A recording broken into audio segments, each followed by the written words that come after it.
Bueno, pues muy buenas a todos y a todas. Yo soy un Busto Parlante y en esta ocasión pues tengo preparado una presentación, como siempre, particular, que consiste en una interpretación. Ojo, no voy a hacer una reseña ni una exposición literal de lo que dice el texto, sino una interpretación pasada por el filtro de mi comprensión y de mi modo de ver eh, cómo se desenvuelven los conceptos, acerca del libro, el famoso libro publicado en 1970 por Pierre Bourdieu, titulado La reproducción. Entonces, ¿cuál es la cosa, no?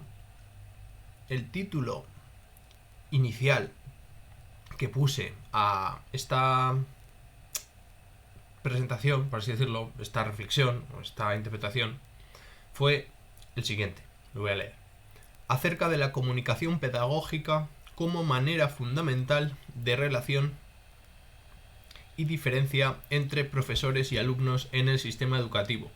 Claro, como era demasiado amplia, aunque resume bastante bien en ese rótulo el intríngulis y de lo que va, así, a bote pronto, toda la interpretación, ¿no? Toda la presentación que tengo preparada, aún así sigue siendo demasiado larga, demasiado extensa, ¿no? Es como ponerle un título a un libro que sea más largo que la propia introducción o algo parecido. Bueno, la cosa es que lo reducí y entonces la charla para el vulgo, ¿no? Digamos, para los legos en la materia, la he titulado de una manera más simplificada como acerca de la diferencia entre profesorado y alumnado, que supongo que será el título que ponga yo en YouTube, aun a riesgo de que los títulos simples y clickbaiteros, ¿no? Que buscan el clickbait,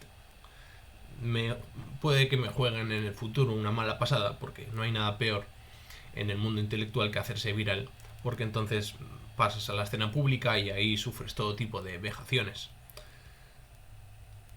y elogios, ¿no?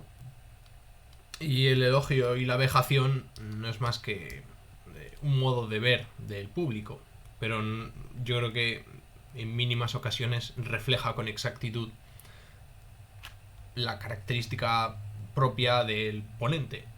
Quiero decir, que a mí me pueden criticar y más o menos si es una crítica constructiva, obviamente, pues la leeré tranquilamente y la tendré en cuenta porque mis interpretaciones pues son muy humildes, quiero decir, que están abiertas a crítica y a decir y a que las personas digan, pues yo no estoy de acuerdo, pues yo sí que estoy de acuerdo. Y en la medida en que no estés de acuerdo, pues también es valiosa, ¿no? Porque de algún modo te permite construirte a través del enemigo. Quiero decir, que tú no estés de acuerdo conmigo es una cosa positiva en la medida en la que tú puedes llegar a construir un sistema de argumentos, ¿no? Un modelo argumental precisamente a la contra de mi propia exposición. O al contrario, ¿no? Pues puede que no hayas pensado este aspecto, no lo piensas igual que yo, pero le quieres dar una vuelta a la temática o a la cuestión que estamos dando. Bueno, quería hacer el vídeo corto, pero siempre me lío a decir cosas intrascendentes de la metodología y de cuestiones que no vienen a cuento, ¿no? Entonces, el libro de la reproducción de Pierre Bourdieu, publicado en 1970. Bourdieu, pues ya se sabe, es un sociólogo francés dedicado a estudiar las diferencias de clase no en el terreno propiamente económico, sino en el terreno educativo. Bien, sobre todo en la reproducción y luego en la distinción en el campo de la cultura. Suyos son los conceptos hoy en día ya muy expandidos y reconocidos como con cierto poder significativo a la hora de referirnos a aspectos sociológicos de la realidad, como por ejemplo el capital cultural, el capital simbólico, además del capital económico y el capital... no sé quién era. No recuerdo si era Nancy Fraser, que acuñó el capital erótico, ¿no? El propio de las mujeres. Recuerdo que había uno más, pero no recuerdo cuál era. Capital cultural, capital simbólico, capital... Bueno, hay otro más, pero no lo recuerdo. Bien, entonces, este libro de Pierre Bourdieu está basado, se supone, en otro libro no publicado de Louis Althusser titulado La reproducción de las relaciones de producción, que creo que se publicó póstumamente y tal. Althusser lo que hace es publicar en 1970 Ideología y aparatos ideológicos de Estado, notas para una investigación, que era un apartado de ese libro no publicado de Althusser, y que van en la misma línea, por así decirlo, ¿no? Estudiar cómo en la escuela ya se está prefabricando, vamos a decir así, las distinciones propias de las clases sociales del tardocapitalismo, vamos a decirlo así, ¿no? Bien. Entonces, la cuestión es la siguiente, que la depauperización, ¿no? La progresiva ida hacia la pobreza académica de la escuela secundaria tiende a afianzar las diferencias de clase. Es decir, que cada vez las leyes educativas permitan que sea más fácil aprobar y por lo tanto reduzcan el nivel, facilita luego el estancar, el periclitar, el convertir las diferencias de clase en algo más estanco. Me voy a explicar. No hay nada más estanco que los... ¿Cómo se dice? Que los estatos, ¿no? No, los estamentos, eso es, los estamentos sociales. Bien. Un estamento social, si tú eres noble, si tú naces noble, morirás noble. Si tú naces campesino, morirás campesino. Quiero decir, es muy difícil que por ejemplo, los modelos sociales feudales, pues hubiese movilidad social. Es decir, que un rey, pues, cayese hasta lo más profundo del estatus social, ¿no? Se convirtiese en un campesino, y también era muy difícil que un campesino, bueno, por no decir imposible, que un campesino se convirtiese en rey. Es decir, no había movilidad entre los estamentos, justamente porque eran eso, ¿no? Estamentos. Si nacías caballero, morías caballero. Si nacías pobre, morías pobre. Y si nacías noble, etcétera, etcétera, etcétera, ¿no? Había maneras de situarse en una media posición, a través, por ejemplo, de la inclusión en el clero y del crecimiento dentro del estatuto eclesiástico, dentro de la institución eclesiástica, de tal manera que, pues, uno, si era medianamente espabilado, siendo pobre, pues podría introducirse en el clero, estudiar y llegar a ser, no sé, arzobispo, aunque también era complicado, obviamente, porque había presiones de los nobles, y las familias nobles también metían a sus hijos al clero para que tuvieran posiciones, digamos, de cierto renombre, en fin. La cuestión es que supuestamente el capitalismo lo que hace es romper con ese modelo estamentario y convertir e introducir las clases sociales. ¿Qué pasa con las clases sociales? Que las clases sociales son móviles. Porque tan pronto puedes ser muy rico como arruinarte, como luego volverte a hacer rico. Obviamente esto, ¿cómo decirlo?, es fantasioso, porque es muy raro. Una familia rica acaba arruinándose y esa misma familia arruinada recupere una especie de negocio, a través de un negocio, y recupere su poder económico.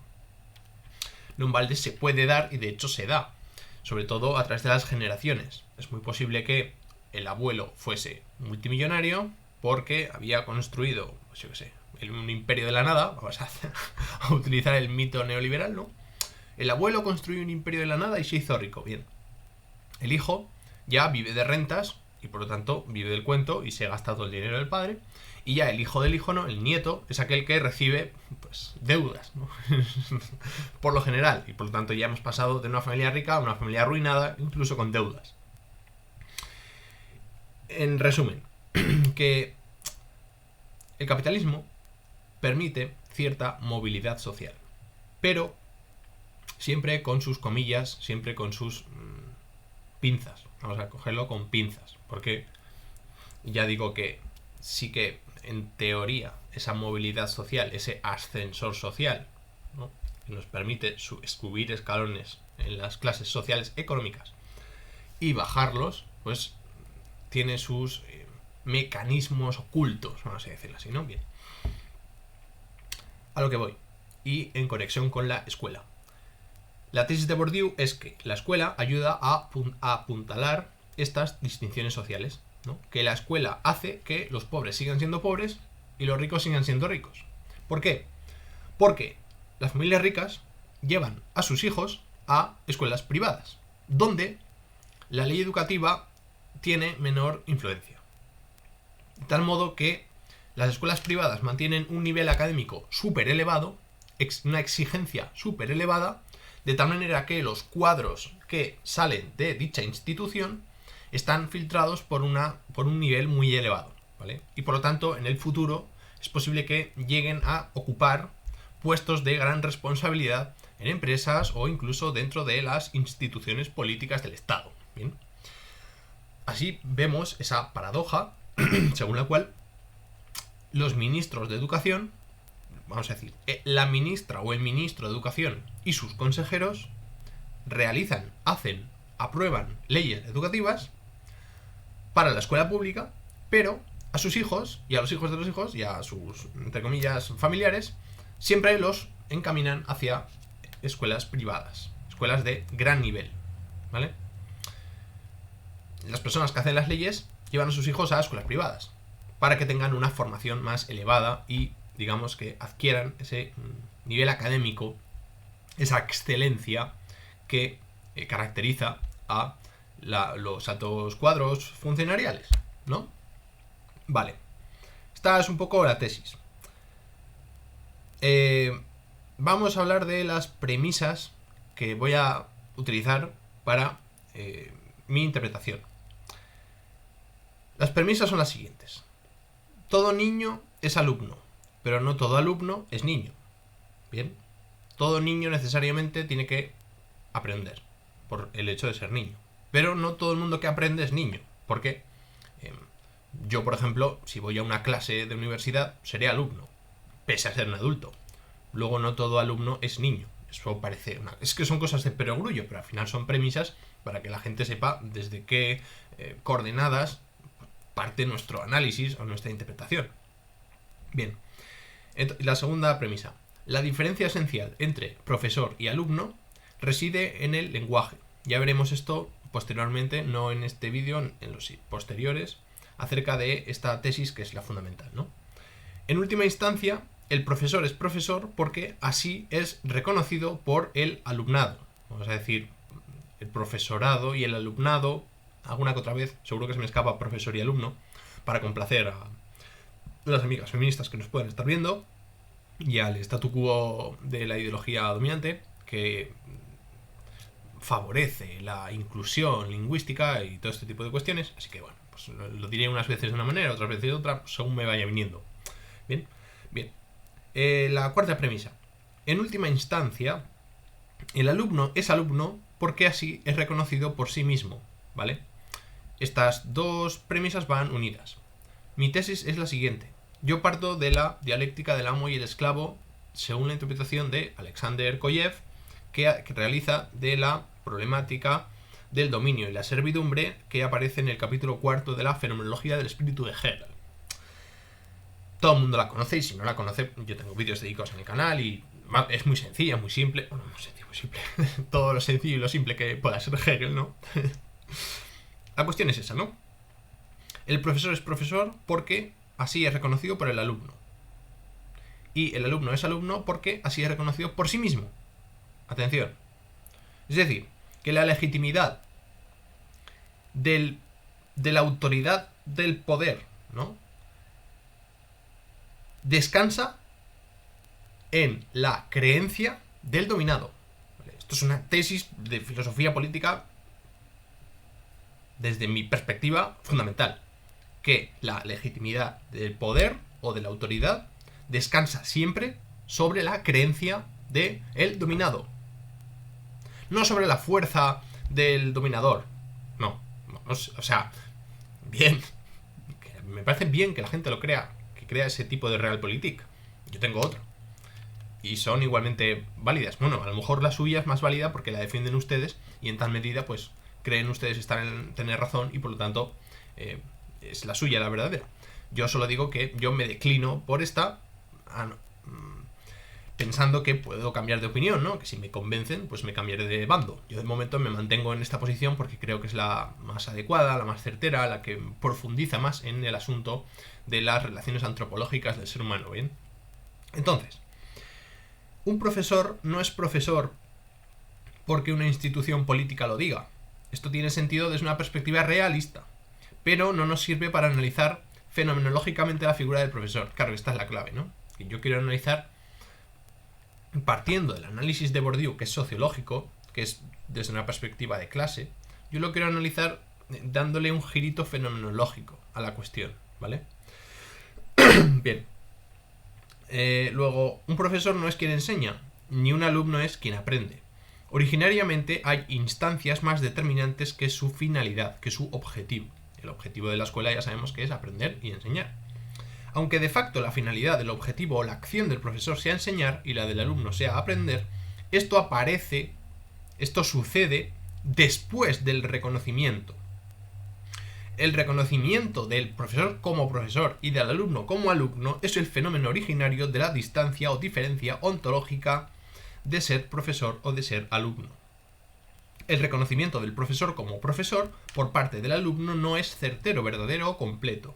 El reconocimiento del profesor como profesor solo puede darse de manera íntegra, cabal y acabada si es dada por otro profesor de la misma materia. O de distinta materia, ahí tengo dudas, ¿vale? Ahí introduzco dudas. Es decir, para que el profesor sea profesor necesita el reconocimiento del alumno o el alumnado, ¿vale? Pero este reconocimiento no es completo por Hegel, ¿no? Porque Hegel nos dice que para que haya un reconocimiento cabal tiene que haber una igualdad, ¿vale? Una igualdad. Y esa igualdad yo creo que se encuentra justamente en otro profesor. Es decir, que el profesor reconoce al otro profesor, pero no lo reconoce como tal, sino que le ayuda a acabar a darle el cierre a su ser, como ente llamado profesor. Vamos a decirlo así, ¿no? Bien, cosas. Por ejemplo, pedagogía.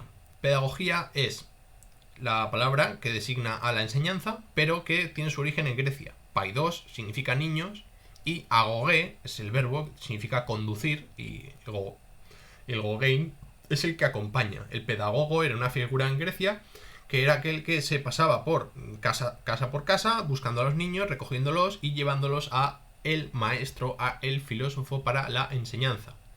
Digamos que era una especie de conserje, vamos a decirlo así, ¿no? Pero que esta palabra tiene otro sentido actualmente, porque pedagogo es aquel que conduce a los niños hacia el conocimiento. Es decir, que el propio pedagogo se interpreta ya directamente como el profesor. ¿Se entiende? El giro. Bien. Otra cosa. ¿Cuáles son las causas que dan lugar a la aparición de la autoridad? Claro, la pregunta clave es esta. Que no hay que preguntarse por qué la autoridad es tal, sino cuáles son las causas de que exista tal autoridad, ¿vale? Porque solventando las causas de la aparición de la autoridad, solventaremos ya la autoridad y caerá por su propio peso. Bien, y les quiero recomendar una película de 2019 que trata esta cuestión de una manera muy inteligente, que es la película que en español se tradujo como Pastor o Impostor, que es una traducción bastante mala porque te destripa la película antes de verla, pero que en inglés se tradujo como Corpus Christi y en polaco, es una película polaca de 2019, se titula Voce Cialo. Bueno, se la recomiendo por el juego del reconocimiento, ¿no? Y por la cuestión que vamos a tratar en adelante en sucesivos vídeos, ¿de acuerdo? Así que nada, pues de momento esto es todo. Un saludo y hasta la próxima.